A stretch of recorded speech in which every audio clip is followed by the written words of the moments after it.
Welcome everybody to Rob's Metalworks. We are ending out the year here, 2017. Oh my God.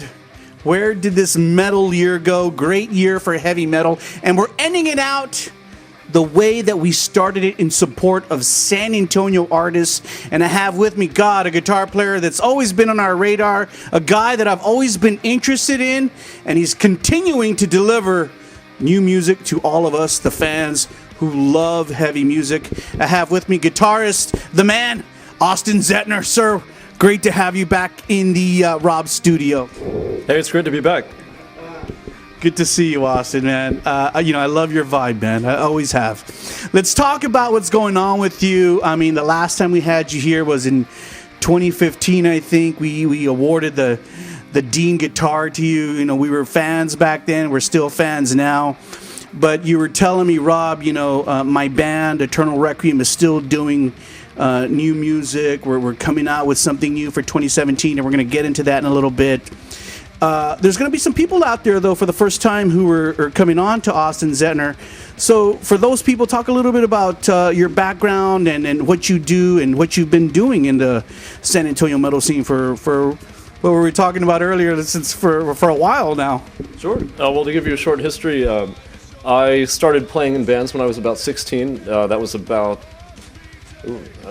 9 years ago. And so I started in a band called the Feared Kandiru, just three guys making some music, and then ended up joining an older band called Imminent Descent, and that was death metal. And then after that, I was like, man, I need to do my own thing. So I did Eternal Requiem, started that with some guys that are already in the scene, Ozzy Alejo and Waldo Guardiola, and we made some new sounding music. It was a combination of a lot of influences. Power metal was mostly the other guys' influence, but I like black metal, I like folk metal. I wanted to sing clean, because I was hearing so many bands that were screaming already, and had a different kind of voice. So try to put all these things together, create something new. And actually, this album I'm putting out is actually the result of that. It took me this long to put that onto a disc and release it. What was the vibe that you were trying to pursue when you first started Eternal Requiem? What was it that you were going for? And if you can, add into that response, the fact that you were also singing. I think initially you were just a guitar player, then you said, hey, I want to sing too. Well, yeah, I mean, basically I was trying to put all my favorite music into one thing. And I've almost achieved that, but probably have some more ways to go. But yeah, I love folk metal. Like, around the time the band started, I was into Fintroll, Ensiferum, Children of Bodom. I love, folk music, those kind of Celtic or Viking-sounding melodies. I love all that.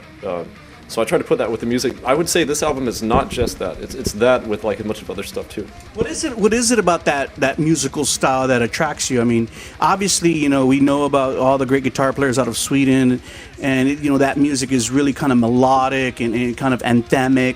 What is it about that vibe that you really connect with? I like the ancient sound of folk metal. It's like, it's an old music, but it's very powerful. It's very minor and heavy, and it's just a great combination with heavy metal. This past week on December 22nd, you released your latest EP, Into Forever, and it's finally out. I know you've been working on it for the last several years. Talk a little bit about this brand new release. I know there's some new stuff. I know there's some rework stuff. It sounds great. I mean, I remember the demo of Eternal Requiem was a demo. This is not a demo. This is a legit, your first kind of debut release. Talk a little bit about what can fans expect from when they pick up this demo or this full-length release. Yeah, it's a full 7 songs. These are the songs that we wrote with the first lineup of Eternal Requiem. So, if you were ever a fan of Eternal Requiem, it's probably all the songs you remember. The sound was really good. We got John Santiago to help us. He's works with a computer in his apartment, but he's just has such a good ear and like so much knowledge about recording, and got us a really good product. I spent a lot of time working on this. We probably started recording this in 2015. But I had to take singing lessons. I had to do so many takes, just to get something that was passable. I would still say I would still want it to be better, but had to put it out eventually. So yeah, there was a lot that went into it. So hopefully people will hear that. I still kind of hate it, but I think that people will enjoy it. Yeah, you talked about 7 tracks, but only 3 tracks were from the demo. There's some new music on this EP. The one that I kind of am always in awe about is "Comfort in Darkness," which is like an 8-minute opus that you perform, and it goes from highs and lows, and you're doing all kinds of things with your guitar. I mean, God, I can just imagine how much effort you put into a track like that. I mean, even though it's a 7-song EP, lengthwise, it's probably almost like a full-length record, because some of these tracks are very long. Talk about a little bit about that track, "Comfort in Darkness," because that one is really one of my favorites. Yeah, well, we almost had a special intro to that song. Basically, I saw this interview with Charles Manson, and he was talking about, this reporter asked him, do you see, when you look inside, do you see good or evil? And he said, I see it all. It's all there, and if you decide to see everything, you will. And so that's what this song is about. It's acknowledging that, there is good and evil inside of everybody, and it's just acknowledging that and owning up to it, Okay, so, the EP came out this week. For all you people out there who want to pick it up, all you got to do is just go to austinzentner.com, right? They can get it there? Yes, austinzentner.com/shop. You can buy the digital version. You can order the CD, have it shipped to your house, buy even the T-shirts. And there are hard copy CDs, and that's one thing that I'm really glad about that you decided to do, Austin, because some people are just doing digital, obviously, because it's less expensive. But, old school fans like me, and even, just some people just like to have something tangible in their hands. So people go out there, pick this up. How much are you selling the CD for? $10. Yeah. It's about, $1 a song, plus it costs about $3 to print the thing. So, sure. So that's a fair price, I believe. Yeah. 2018 is upon us. What are your plans? What would you like to do for 2018? Man, I have a lot of plans for 2018. I have so much music that was just put on a shelf while I was trying to finish this. So I want to get that out. I would like to make a live band that can play this album. I don't know what to expect, because that relies on other people. But I'd like to put together a good band again to go play this live, and I'd like to get out the rest of the music that's been piling up. And those are just a few of the things I'm thinking about for this year. So just to clarify for all the musicians out there who watch our show, you're looking to put together a band. Obviously, you're at the heart of Eternal Requiem. You write the music, you're singing, you're playing guitar. But yet, if you want to go out there and perform, you need people to back you up. What would be your ideal band? Because correct me if I'm wrong, Eternal Requiem in the past has kind of been like a 3-piece band. Yes. So if I had everything I wanted, I would have a rhythm guitar player, I'd have a bass player, I'd have a keyboard player, I'd have a drummer. All these guys would be into the same music. They would be happy to play this kind of music, and they'd be good at what they do, able to do it, and able to travel. I want to tour, just a few of the things I'm looking for. Nice. So hopefully that can happen for you, and if it does, then obviously we might see some CD release parties. Yes, I'm sure there'll be at least a few shows coming up soon. And I know people like you just mentioned right now, you're always working, you already got new music.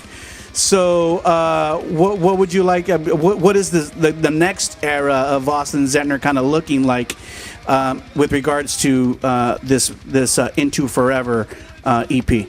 I'm actually extremely excited about the music still to come, because this first album was more power metal, but I want to go deeper into the folk metal. I want to go deeper and get heavier, and this was the first try, and then after that you figure out, oh, this kind of worked, this I'd like to change it. It's going to be even better. The CD was better than the demo. The single was better than the demo. This was better than the single. So I want the next album to be better than this. So I'm actually really excited about that. And one of the things too, that kind of lends to this, you're not afraid to take risks. And of course, obviously the people that you produced the record with, or who's mixing and engineering the record, has a lot to do with the end result. Off camera, you know, now, and I'm not going to be afraid to share this with the people out there. Off camera, you were telling me, Rob, I might record my next record in Finland. How true is that? I mean, how legit is that? Do you really, really want to do that?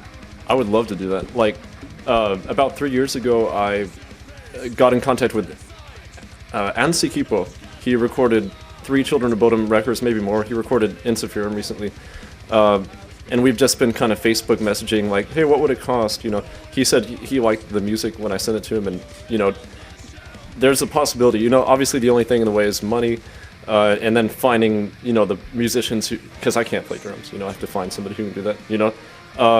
And traveling, actually traveling over there, not sending him tracks, going over there to record. Right. And so, you know, that's going to require some money, so, but, you know, you only live once, so why not? You know, it's not impossible, you know. Yeah, you've been to that part of the world before, haven't you? Sure. Yeah, I saw, you know, because we're friends on Facebook, I saw that you've done some traveling in that neck of the woods and have kind of experienced that culture. Is that the Viking culture? The Norwegian culture? That's the word I was looking for, the Scandinavian culture. Yeah. So, awesome, man. I mean, I think that would be great. Those guys obviously know what the style of music that you're pursuing sounds like. Yes. I mean, so many of my favorite bands are from Finland. Like, I could probably, like, more than half of them are from, like, a country of 5 million people. It's just ridiculous. So, you know, I have to go. Cool. So, you know, as we end out, you know, you are a guitar player. I've always loved your playing. What kind of guitars are you playing now these days? What is striking your fancy? You know, like, a lot of people talk about gear and stuff. I've been playing the same guitar since I've been 15, you know, like, to me it's always been about the playing, not really about the gear, but I think maybe I'm due to, like, try a better guitar for, like, my main guitar, you know, so I might need to look around, you know. I don't know anything about pickups or amps, because just I played the same guitar forever, you know. Yeah. So I have some research to do. What is that red one that is that a red Ibanez that I've seen, some of the new photos that you have? Is that what it is? Oh, the Zyphos, the X-shaped guitar? Yeah. Yeah, actually I've been saving that, like, because it looks so cool, like, that needs to be, like, my signature. Yeah, I don't take it out enough, because I just don't want it to get scratched or anything, but, you know, I should use that one, absolutely. So, Austin, as we end out, what else have you been keeping yourself busy with? I mean, I know you're kind of like also a working musician. You've been acclaimed as a great, you know, guitar instructor in this city already. I know that you do work with the Alamo City, and you were also telling me that you kind of do some other things on the side too. So, for some of those people, some of the kids out there tonight who may be looking for a great guitar instructor, what are you doing kind of with your students? Oh, yeah, so I have a lot of guitar students. In fact, that's the only job I've actually kept since 2012. And, like, you know, I help with so many different things. Like, basically, I'm just trying to help people as much as I can, you know. So, like, if someone wants to learn metal, I'll show them the right technique. We'll learn some songs, you know, songs that make it fun to learn the techniques, you know, or you'll learn scales, learn how to solo, learn some licks, sequences, music theory. I went to college, you know, so I know the music theory and stuff. And then some guys just want to record, they want to write songs, you know, so it's not really one thing. I'm almost like a musical tutor or a musical coach sometimes, you know, so chances are I can help you, you know, if you want to learn metal or you're having trouble with anything like that. Yeah. And we alluded to the fact that you have your the brand new website, austinzetner.com. For all you people out there who have not yet checked it out, go there tonight after you watch this interview. What can people get from austinzetner.com? Well, currently you can read about my lessons, you can read my bio, you can check out that album, you know, you can buy it, have a couple videos on there. It's kind of just like my professional web presence, you know, for now. Yep. Awesome. Thank you so much for coming over tonight. I hope that you can put the band together. Was there anything we missed? Anything that you'd like to share with the fans around San Antonio and around the world who will see this interview? Anything we missed? Well, I just wanted to thank everybody, because there are seriously people who've been asking me for this album every day for the last year and a half, 2 years. So, you know, thank you for everybody who stuck with me and didn't forget that I was making this album. So, I hope you like it. Come get your copy and rock on. Yeah. Support the man, people. Go to austinzentner.com. Order the CD. It's called Into Forever. You saw the man right here only on Rob's Metalworks.